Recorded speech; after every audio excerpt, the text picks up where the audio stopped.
자, 우리가 인생을 살아갈 때 모든 일이 잘 풀리고 늘 평탄하고 형통만 한다면 얼마나 좋겠습니까? 그러나 우리 인생이 그렇지 않죠. 가정에도 여러 문제들이 있고 또 자녀들의 문제들, 또 뭐 경제적인 어려움, 또 심지어 이 사회, 이 나라에도 여러 가지 많은 문제들이 참 복잡하게 얽혀 있습니다. 그 어느 것 하나 쉬운 게 없는 것이 우리의 현실입니다. 이러한 문제들 앞에서 우리 성도들이 가장 먼저 떠올리는 것이 뭘까? 아마도 대부분 기도라고 대답하실 것입니다. 그런데 솔직히 말해서 우리가 때로는 아무리 간절히 기도해도 어떤 이런 상황이나 이런 문제들이 내 바람대로 척척 바뀌지 않을 때가 많죠. 그때 우리 마음속에서 이런 질문이 스멀스멀 올라옵니다. 정말 이 기도한다고 뭐가 달라질까? 내가 정말 이렇게 기도한다고 변화가 있을까? 우리 성도님 중에서도 그런 의문, 그런 질문을 가져보신 적이 있으실 겁니다. 기도는 계속하고 있는데, 그죠? 아무런 일도 일어나는 것 같지 않고, 아무런 변화도 없고, 오히려 상황이 더 어려워지는 것 같을 때가 종종 있죠. 오늘 바로 우리가 이 질문에 대해서 우리 하나님의 말씀을 통해서 함께 답을 찾아보려고 합니다.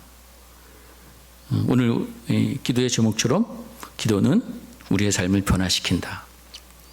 이 제목이 우리의 마음속에 새겨지는 그런 시간이 되기를 소망합니다. 우리가 때는 기도하면서 응답이 참 잘 안 되고 또 더디고 그런 생각들 우리가 많이 하죠. 그 이유가 있다면 하나님의 시간과 우리의 시간이 차이가 있기 때문이라고 말씀드릴 수가 있습니다. 그렇죠?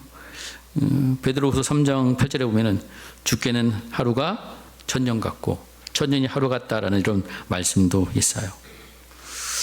인간적인 이런 물리적인 시간 우리는 막 급하고 조급하지만 하나님은 결코 전혀 조급하지 않으세요. 그 이유는 하나님은 가장 좋은 것을 가장 완벽한 때에 준비하고 계신다는 것을 우리는 잊지 말아야 됩니다. 그죠? 하나님은 왜 이렇게 느리실까? 우리가 생각할 수 있지만, 그러나 우리가 하나님은 느리신 것 같아도 하나님은 항상 옳고 하나님은 정확하시다는 사실입니다.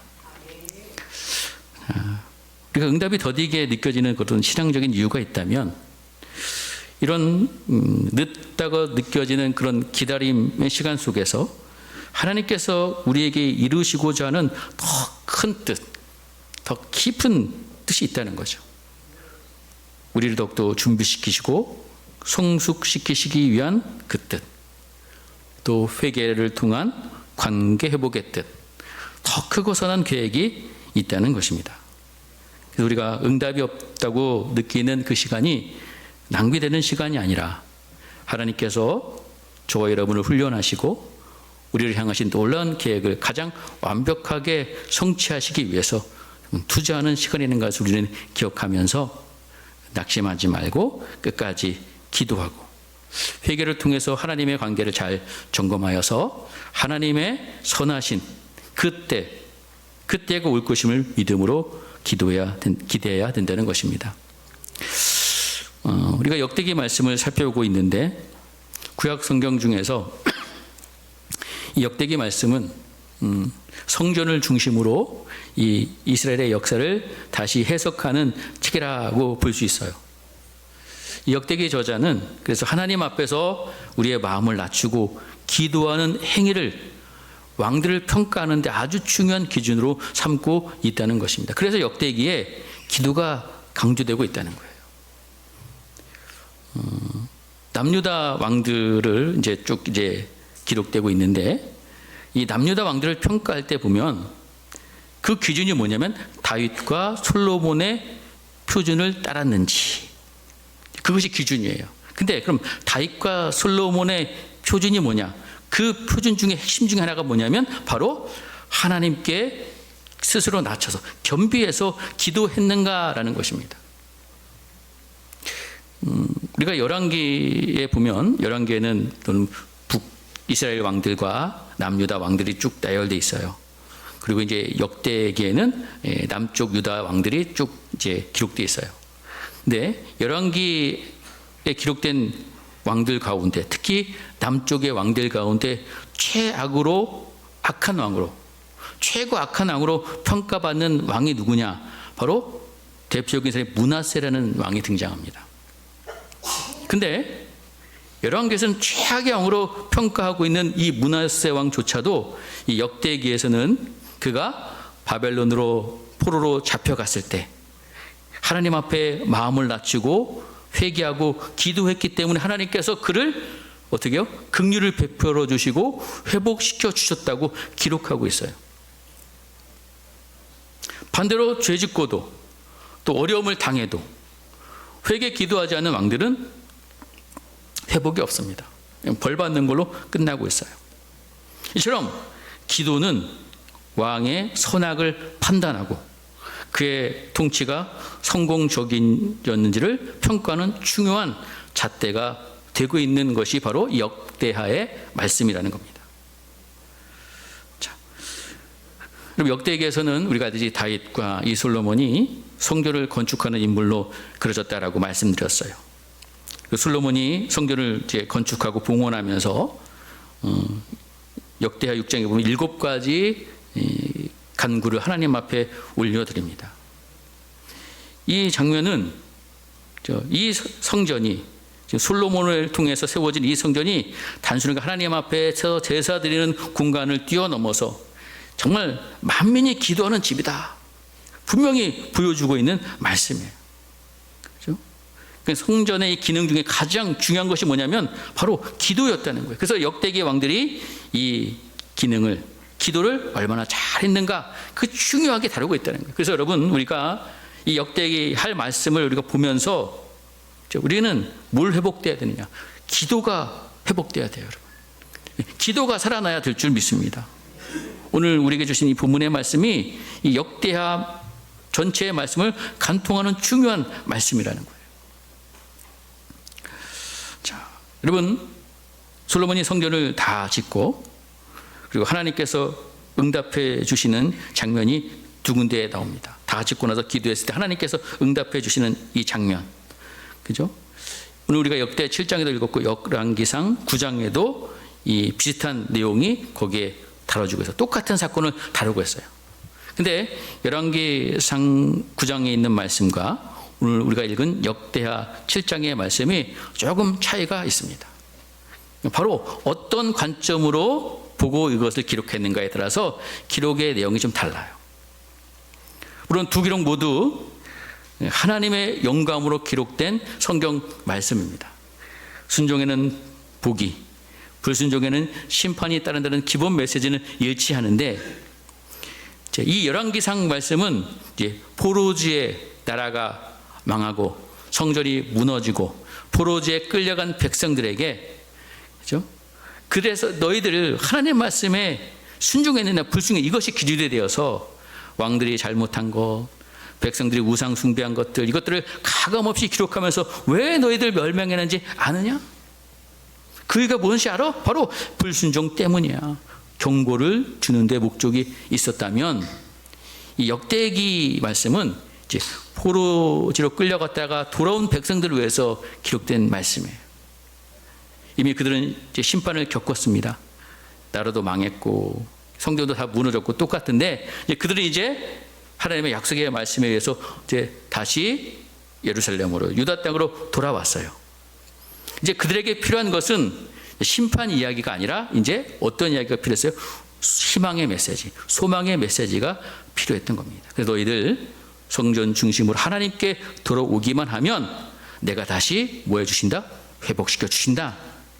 이 소망의 메시지를 이 역대기 말씀을 통해서 강조하고 있는데 목적이 있어요. 근데 그 회복의 열쇠, 그것이 뭐냐? 바로 뭐라고요? 기도라는 거예요, 여러분. 기도. 그만큼 기도가 너무나도 중요하다는 것입니다. 자, 오늘 우리가 읽은 이제 7장 말씀, 이 말씀을 좀 더 우리가 다 이해하기 위해서는 원래 역대하 6장에 보면 솔로몬이 이제 그의 아버지 다윗이 염원했던 그 성전을 이제 완공했어요. 그리고 봉헌식을 하나님 앞에 딱 거창하게 아주 올려드렸습니다. 그리고 하나님 앞에 기도했어요. 근데 거기에 기도 내용들 가운데 특히 성전 중심으로 한 7가지 상황에 대해서 하나님의 자비와 응답을 구하는 기도의 내용이 거기에 있습니다. 7가지 간구의 내용이 뭐냐면 이웃 간의 억울한 일들이 생겼을 때 성전에 와서 기도할 때 하나님께서는 공의롭게 판단해 주시기를 간구하고 있어요. 두 번째 기도는 뭐냐면 전쟁에서 자신들이 패했을 때 죄를 회개하고 성전을 향해서 기도하면 용서해 주시고 회복해 달라고 기도하고 있습니다. 또 세 번째 기도는 가뭄과 같은 자연 재해를 만났을 때 성전을 향해서 기도하면 하나님께서 비를 내려주시기를 간구하고 있어요. 또 네 번째 기도 제목은 기근, 또 전염병이 재앙, 이 재앙 속에서 회개하고 기도하면 하나님께서 자비를 베풀어 달라고 기도하고 있어요. 또 다섯 번째 기도는 이방인들의 기도에도 이방인들이라도 이 성전을 향해서 기도하면 응답해 주시기를 간구하고 있습니다. 또 전쟁터에서 전쟁 중에 그들이 성전을 향해서 기도하면 하나님께서 도와주셔서 승리하게 해달라고 기도하고 있고, 마지막 7번째 기도가 그들이 나라가 망했어요. 전쟁에 졌어요. 포로로 잡혀갔어요. 자, 포로로 잡혀간 백성들이 이 성전을 향해서 회개하며 기도할 때 용서해 주시고 회복해 주시기를 간구하고 있는 겁니다. 여러분, 이스라엘 역사 속에 가장 화려하고 장엄한 이 성전이 완공됐을 때 어쩌면 많은 백성들이 이제 성전 세워졌지, 이제 하나님께서 우리와 함께 해주시지, 이제 이 이스라엘, 이 민족은 만사 형통이 될 것이다, 어쩌면 이 성전을 보증수표가 될 것이라고 그들이 생각했을 것 같아요. 근데 그런 상황에서 솔로몬은 어떤 기도를 합니까? 이 백성들이 죄를 졌을 때, 범죄했을 때 그 기도의 내용을 하나님 앞에 올려드리고 있어요. 여러분, 그 솔로몬의 기도에 응답하신 내용이 바로 오늘 우리가 읽은 7장 11절부터의 내용입니다. 하나님의 기도의 응답의 내용은 솔로몬이 아주 화려하게 성전을 건축했어요. 그것에 대해서 하나님께서 언급하지 않으세요. 야, 너 멋지게 성전 졌네. 그거에 대한 칭찬이 아닙니다. 하나님께서는 솔로몬의 그 기도에 초점을 맞추시고 특히 기도가 중요하다는 것을 다시 한번 이 말씀을 통해서, 응답을 통해서 이야기하고 있어요. 그만큼 여러분, 우리의 신앙에 있어서, 우리의 인생에 있어서 가장 중요한 게 바로 기도라는 것입니다. 여러분, 다시 한번 오늘 말씀을 통해서 기도를 회복하시는 여러분 되시기를 다시 한번 간절히 부탁을 드립니다. 자, 솔로몬은 역대기 말씀을 통해서 성전을 지은 이유, 어떻게 보면 이 성전을 하나님 앞에 제사를 드리는 이유도 있지만 이 성전을 향해서 기도하겠다는 거예요. 여러분, 이 성전은 하나님과의 관계의 중심지를 마련하는 것이라는 고백이라고 볼 수 있습니다. 여러분, 기도에 있어서 가장 기도의 본질, 중요한 게 뭘까요? 바로 하나님과 우리가 기도를 통해서 꾸준한 관계를 맺는 것입니다. 자, 오늘 말씀을 보면은 우리 한번 7장 12절 말씀 한번 같이 한번 읽어볼게요. 시작. 밤에 여호와께서 솔로몬에게 나타나사 그에게 이르시되 내가 이미 내 기도를 듣고 이곳을 택하여 내가 제사하는 성전을 삼았으니. 그렇습니다. 자, 하나님께서 솔로몬의 기도를 듣고 내가 이곳을 택하였다라고 말씀하십니다. 내게 제사하는 성전으로 삼았다라고 말씀하고 있어요. 여러분, 하나님께서 택하신 것은 어쩌면 이 건물을 택하신 것이 아닙니다. 하나님은 그 건물을 향해서 하나님을 찾는 백성들의 마음을 택하신 거예요. 하나님 그것을 원하시는 겁니다. 지금 이 성전을 원하시는 게 아니에요. 이 성전을 통해서 하나님을 찾는 백성들의 그 마음. 그래서 하나님께서 그래서 그죠? 15절이죠. 이곳에서 기도하는 기도를 내가 눈을 들고 귀를 기울일 것이다. 내가 이미 이 성전을 택해서 여기에 내 이름을 두고 내 눈과 마음이 항상 여기 있다라고 말씀하십니다. 그 의의가 뭐예요? 이 성전을 향해 찾아오는 이들, 이 형제를 향해서 기도하는 이들, 그들의 기도를 들어주시겠다는 말씀입니다. 하나님께서 원하시는 것은 바로 백성들의 마음이라는 거예요. 왜? 그래서 하나님과의 관계가 회복되기 때문에 그렇습니다. 자, 여러분, 문제는 뭐예요? 근데 우리의 기도가 대부분 어떤 기도입니까? 너무 단기적이라는 데 있어요. 우리 너무 급할 때만 하나님을 찾습니다. 그리고 문제가 해결되면 잊어버려요. 또 응답이 없으면 어떻게 돼요? 쉽게 포기하곤 한다는 거예요. 하나님과 온전한 관계가 잘 이루어지지 않는다는 것이죠. 자, 이러한 우리의 나약한 모습을 아시기에 우리가 신약성경 사도 바울은 골로새서 4장 2절 말씀에 우리에게 이런 권면을 하고 있습니다. 우리 골로새서 4장 2절 말씀을 같이 한번 읽어볼까요? 시작. 기도를 계속하고 기도의 감사함으로 깨어 있으라. 그렇습니다. 자, 여러분, 하나님을 우리가 단순히 어떤 문제를 해결하기 위한 수단으로 기도를 이용하는 것을 원치 않으세요. 기뻐하지 않으십니다. 하나님은 우리와의 관계 자체를 원하시는 분이라는 거예요. 그렇죠? 마치 우리가 결혼 생활에 비유하자면 우리가 결혼을 하더라도 그 배우자의 관계가 하루아침에 완전해지지 않잖아요. 물론 우리 인간적으로 완전해질 수는 없지만 하루아침에 형성되지 않습니다. 매일 대화하고 함께하고 서로 노력해야 하지만 서로의 관계가 더욱더 점점 깊어지죠. 여러분, 영적 관계도 마찬가지입니다.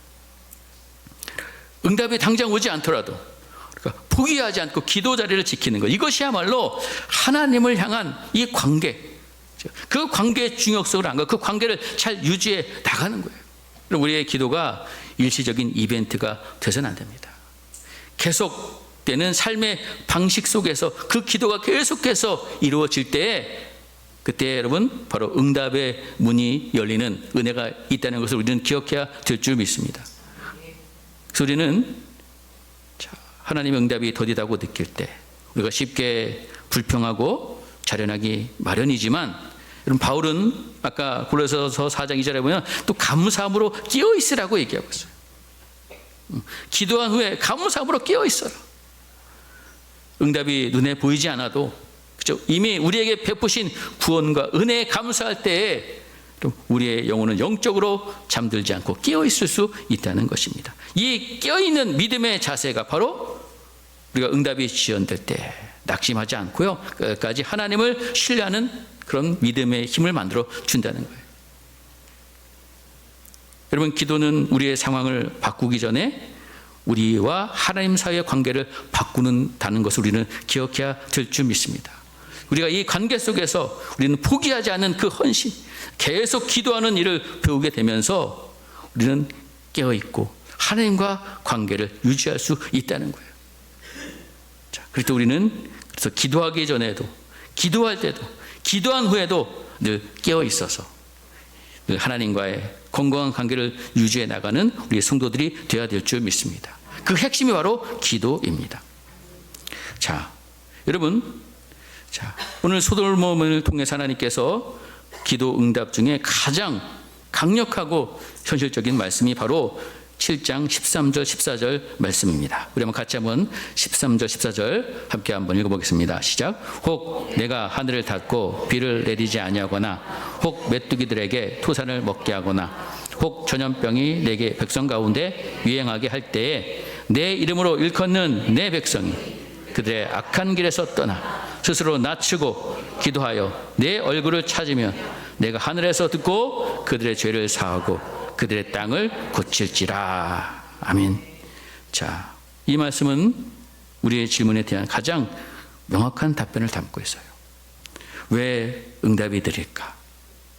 여러분, 하나님께서 우리에게 재앙을 보내시는 이유, 어떤 외부적인 어떤 불운 때문이 아니라 바로 오늘 이 역대하 7장에서는 뭐래요? 내 백성의 악한 길 때문이라고 분명히 선포하고 있다는 거예요.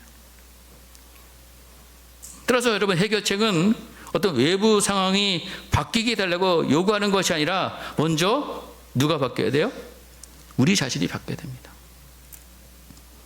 자, 하나님께서 여러분 땅을 고쳐주시겠다라고 약속하기 전에 조건이 있어요. 그 조건을 특히 네 단계로 우리가 살펴볼 수 있는데 뭡니까? 자, 내 이름을 일컫는 내 백성이 어떻게 하래요? 악한 길에서 떠나라는 거예요. 악한 길에서 떠나는 거예요. 바로 회개하라는 겁니다. 우리의 삶의 방식, 잘못된 동기, 습관적인 죄 빨리 청산하라는 거예요. 떠나라는 거예요.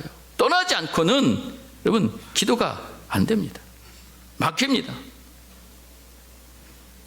두 번째는 뭐예요? 스스로 낮아라. 쉽게 말하면 겸손이죠. 이 겸손은 뭡니까? 바로 내 힘으로 안 된다는 거예요.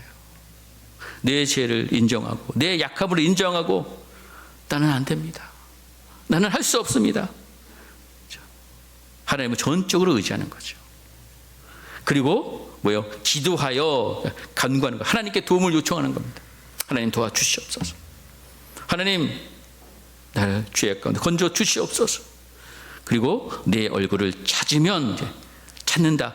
바로 하나님과의 관계 회복입니다. 여러분, 응답보다도 응답하시는 분을 갈망하는 것이에요. 여러분, 이 네 단계 중 가장 적극적인 행위이자 가장 어려운 행위가 바로 뭐냐면 회개야, 회개. 아무리 뜨겁게 기도해도 내 삶을 바꾸지 않고 내 죄를 품고 있다면 하나님께서는 그 응답을 유보하실 수밖에 없다는 것입니다. 왜냐하면 하나님은 우리를 잠시 어떤 위로해 주는 것이 아니라 하나님은 근본적으로 우리의 삶이 회복되기를 원하시기 때문에 하나님께서는 우리가 바뀌길 원하세요. 변화하길 원하신다는 것입니다. 상황이 바뀌기 전에, 환경이 바뀌기 전에 우리가 변화되길 원하신다는 것을 우리는 기억해야 될 줄 믿습니다. 또 우리는 그래서 하나님 언제 이 상황이 바뀔까요? 묻기 전에 하나님 제가 이 기도를 통해서 좀 악한 길을 떠나서 완전히 바뀔 수 있도록 도와주십시오. 먼저 하나님께 묻고 하나님을 의지해야 됩니다. 기도응답의 지연은 바로 하나님께서 우리에게 회개의 기회를 주시기 위한 영적인 기다림의 시간인 것을 우리는 깨달아야 된다는 거예요. 자, 여러분, 아까도 말씀드렸듯이 역대기는 바벨론에서 포로기 이후에 돌아온 그 백성들에게 그들에게 이 회개의 중요성을 강조하기 위해서 지금 기록하고 있어요. 성전이 파괴됐습니다. 나라가 망했습니다. 포로로 끌려간 아픈 역사를 경험했어요. 그러자 성전이라는 물리적인 상징이 영원히 자신들을 보장해 줄 수 없다는 것을 그들은 깨달았어요. 포로기에서 돌아와서 이제 이 성전을 재건하면서 공동체를 재건하는 이 일을 감당하는 이 백성들에게 성전 파괴와 멸망의 원인이 무엇인가? 그 답을 제시하면서 너희들 지속적인 불순종, 이 죄악을 떠나지 않아서 그래. 회개하지 않아서 그래. 너희들 이제 성전을 재건하더라도 과거처럼 그 건물 자체에 의존하면서 헛된 안도감에 빠지지 말고 정말 이 하나님 중심의 기도, 회개를 통해서 그들이 하나님의 중심의 삶을 살기를 원했던 것입니다. 사랑하는 성도 여러분, 이 솔로몬의 기도, 하나님의 응답은 오늘 우리의 신앙생활 속에서 중요한 교훈을 제공하고 있다는 거예요. 예배는, 기도는 장소보다도 우리의 마음이 중요합니다. 우리의 태도가 중요합니다. 요한복음 4장 23절 24절 말씀이죠. 우리 한번 같이 한번 읽어볼까요? 시작. 아버지께 참되게 예배하는 자들은 영과 진리로 예배할 때가 오나니 곧 이때라 아버지께서 자기에게 이렇게 예배하는 자들을 찾으시느니라. 하나님은 영이시니 예배하는 자가 영과 진리로 예배할지니라. 그렇습니다. 우리가 어디 있든지 이 예배당, 이 교회 안팎에서 우리가 하나님께 돌아가라는 그런 겸손한 마음, 악한 길에서 떠나라는 결단이 우리의 성전 중심의 기도가 된다는 것을 우리는 기억해야 될 줄 믿습니다. 물리적인 건물에서의 어떤 종교적인 행위보다도 마음의 예배, 마음의 기도가 중요하다는 거예요. 오늘 이 말씀을 통해서 하나님은 백성들이 악한 길에 있음을 너희들 깨닫고 거기서 돌이켜라라고 말씀하고 있어요. 우리의 삶 속에서 또 우리 공동체들이 어려움을 겪을 때 여러분 외부적인 요인이나 어떤 상황 탓하지 말고 그 전에 스스로 겸비해서 스스로 낮춰서 기도하고 내 얼굴을 찾고 악한 길에서 떠나라. 이 회개가 먼저 있어야 된다는 거예요. 여러분 바로 기도의 핵심, 우리가 원하는 것 얻어내는 것이 아니라 우리의 삶을 하나님의 뜻에 맞춰서 우리의 죄를 인정하고 돌이키라는 것입니다. 그럴 때 우리가 여러분 하나님의 기도의 능력을 통해서 바꾸고 고치는 하나님의 응답을 경험하게 된다는 것입니다. 자, 여러분 구약의 백성들은 이 성전이라는 이 상징적인 장소를 향해서 회개의 기도를 드렸다면 오늘 신약 시대를 살아가는 우리들은 무엇을 향해서 기도해야 될까요? 바로 그것이 뭐냐면 바로 우리에게는 예수 그리스도의 이름이라는 확실한 통로를 통해서 우리는 하나님께 나아간다는 것을 우리는 알아야 됩니다. 그럼 예수님께서 제자들에게 약속하셨어요. 요한복음 14장 13절 말씀 보시면 여러분 같이 한번 읽어보겠습니다. 요한복음 14장 13절 말씀 시작. 너희가 내 이름으로 무엇이든지 내가 행하리라. 이는 아버지로 하여금 아들로 말미암아 영광을 받으시게 하려 함이라. 그렇습니다.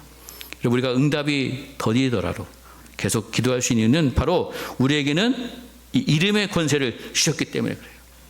자, 여러분 구약에는 아까 말씀드린 성전이 상징적인 장소였어요. 근데 우리에게는 이제 성전이라는 상징 장소는 우리는 없어요. 우리에게는 뭐가 있어요? 우리에게 참 성전 누구예요? 예수 그리스도입니다. 예수 그리스도의 이름을 가지고 우리는 기도하면 되는 거예요. 그 이름에 권세가 있고 능력이 있기 때문에 그런 줄 믿습니다. 여러분 예수님의 이름으로 기도한다는 것은 단순하게 기도 끝에 예수님의 이름으로 기도합니다. 아멘이 아닙니다. 지난번에 제가 하나님의 이름에 대해서 말씀드린 적이 있어요. 바로 그 이름은 그분과 우리의 관계 그리고 그분의 뜻과 성품에 합당하게 구한다는 그것을 의지하여 구한다는 의미가 거기에 담겨져 있습니다. 우리가 부족한 회개, 불완전한 기도도 예수 그리스도의 온전한 의를 힘입어서 하나님 앞에 상달될 수 있다는 놀라운 은혜의 선언이라는 거예요. 또 우리가 요한복음 16장 24절에 보면은요, 또 한번 같이 한번 읽어볼게요. 시작. 지금까지 너희가 내 이름으로 아무것도 구하지 아니하였으나 구하라 그리하면 받으리니 너희의 기쁨이 충만하리라. 자, 여러분 우리가 기도할 때 기도하는 목적이 응답의 목적이죠. 목적 있겠죠. 여러분 그 응답은 우리 어떤 욕망 충족이 아니라 오늘 요한복음 16장 24절에 예수님께서 뭐라고 말씀하십니까? 받으리니 너희의 기쁨이 충만하리라고 말씀하셨어요. 우리가 응답이 더디더라도 우리가 낙심하지 않는 이유는 뭐냐면 하나님께서 주시는 응답은 결국에 우리에게 기쁨이 된다는 거예요. 세상적인 만족이 아니라 영적으로 충만하게 채워지는 가장 선한 결과를 가져오신다는 그 약속의 말씀입니다. 우리의 모든 기도가 비록 하나님의 때 하나님의 방법으로 응답되더라도 그 결과는 항상 우리의 영혼에 참된 기쁨을 가져다 줄 수 있다는 것입니다. 사랑하는 성도 여러분, 기도는 분명히 바꿉니다. 기도는 우리의 마음을 바꿉니다. 기도는 우리의 관계를 바꾸고 하나님과의 관계를 바꾸고 기도는 응답을 바꾼다는 것을 우리는 기억해야 될 줄 믿습니다. 자, 여러분 기도는 내 마음을 바꿔요. 우리가 하나님 앞에 무릎 꿇고 그렇죠? 기도할 때 하나님께서는 우리 앞에서 회개하면서 그죠? 우리가 하나님 앞에 나아갈 수 있도록 그죠? 주의 문제를 해결해 주시고 역사해 주십니다. 자, 그래서 우리가 기도는 환경을 바꾸는 거예요. 관계를 바꾸는 거예요. 하나님과의 깊은 관계를 하는 통로가 되죠. 기도할 때 우리는 단순하게 문제 해결이 아니라 하나님 우리 아버지로 만나게 되는 거예요. 하나님 멀리 계신 분이 아니라 가까이 계신 우리 아버지가 되시고 그리고 두려움 속에 있는 종이 아니라 하나님의 자녀로 살게 되는 이 은혜, 바로 기도는 하나님과 사귐이 회복되는 자리라는 것입니다. 그리고 아까 요한복음 말씀처럼 기도는 응답을 바꾼다는 것. 내가 원하는 응답이 아니라 하나님의 선하신 뜻에 맞는 응답을 우리에게 허락해 주신다는 것입니다. 신약의 말씀을 보면 예수님께서 같은 원리로 보여주신 말씀이 있어요. 마가복음 2장에 여러분 중풍병자가 있었어요. 그래서 그 중풍병을 치료하기 위해서 네 친구들이 그것을 들려서 예수님께 왔을 때 사람들은 예수님께서 그들의 육신의 병을 고치실 것을 그들이 기대하고 원했습니다. 그러나 예수님께서 그들이 왔을 때 가장 먼저 하신 말씀이 있어요. 자, 마가복음 2장 5절 말씀입니다. 같이 한번 읽어볼까요? 시작. 예수께서 그들의 믿음을 보시고 중풍병자에게 이르시되 작은 자야 내 죄사함을 받았느니라 하시니. 그럼 사람들은 의아했어요. 아니, 저 사람은 병을 고쳐야 되는데 왜 죄를 용서하신다고 말씀하실까? 그러나 예수님은 보여주셨죠. 죄의 문제를 해결하는 것이 가장 근본적인 치유라는 것을 말씀하셨어요. 그리고 그래서 죄의 사함을 선포하신 뒤에 그게 뭐라고 말합니까? 일어나 내 상을 가지고 집으로 가라. 육체의 병까지 치료해 주셨습니다. 자, 사랑하는 성도 여러분, 오늘 우리가 읽은 역대하, 특히 이 7장 14절 말씀, 이거는 우리의 인생에서 정말 중요한 기도의 공식이고 회개의 공식입니다. 우리가 악에서 떠나서 스스로 낮추고 회개할 때 하나님께서 우리의 죄를 사해 주십니다. 그리고 거기서 끝나는 것이 아니라 땅에서 고치시고 우리의 삶을 회복시켜 주시는 은혜를 경험하게 될 줄 믿으시길 간절히 바랍니다. 기도는 단지 문제 해결의 수단이 아니라 하나님 앞에 죄를 내려놓고 용서받는 자리예요. 그리고 그 자리에서부터 비로소 우리의 관계가, 가정이, 삶이, 땅이 새롭게 치유되는 역사를 경험하게 된다는 것입니다. 자, 사랑하는 성도 여러분, 다시 한번 여러분에게 질문합니다. 기도한다고 바뀔까요? 여러분, 반드시 바뀌는 줄 믿으시길 바랍니다. 기도는 우리의 주변의 환경을 바꾸는 힘도 되지만 그보다도 먼저 우리의 자신을 바꾸는 힘이 된다는 것입니다. 우리의 마음을 바꿔서 내 교만을 꺾고 하나님 앞에 무릎 꿇게 만들고, 관계를 바꿔서 하나님이 멀리 계신 분이 아니라 내 삶에 가까이 계신 아버지로 만나게 해 주신다는 것. 마지막으로 응답을 바꿔서 내가 원하는 대로가 아니라 하나님의 선하신 뜻대로 가장 좋은 것으로 응답하셔서 우리의 삶을 인도하여 주실 줄 믿습니다. 그렇기 때문에 기도는 반드시 저와 여러분의 삶을 변화시킨다는 것을 우리는 믿어야 될 줄 믿습니다. 상황이 바뀌기 전에 내가 변하고 내가 변할 때 세상이 달라 보이게 되는 것입니다. 오늘 이 말씀을 붙잡고 응답이 늦어 보여도 낙심하지 말고 끝까지 기도의 자리를 지키는 여러분이 되어서 하나님의 놀라운 능력을 경험하게 되길 간절히 소망합니다. 기쁨이 충만한 응답을 경험하길 소망합니다. 기도는 결코 낭비가 아닙니다. 지금 기도 응답이 더디더라도 포기하지 마시고 하나님의 관계가 회복되면서 여러분의 삶 가운데 하나님께 주시는 기쁨이 넘치는 은혜를 허락해 주실 줄 믿습니다. 그런 기도의 회복의 은혜를 경험하는 우리 모든 성도님 되시기를 주의 이름으로 간절히 축복드리겠습니다.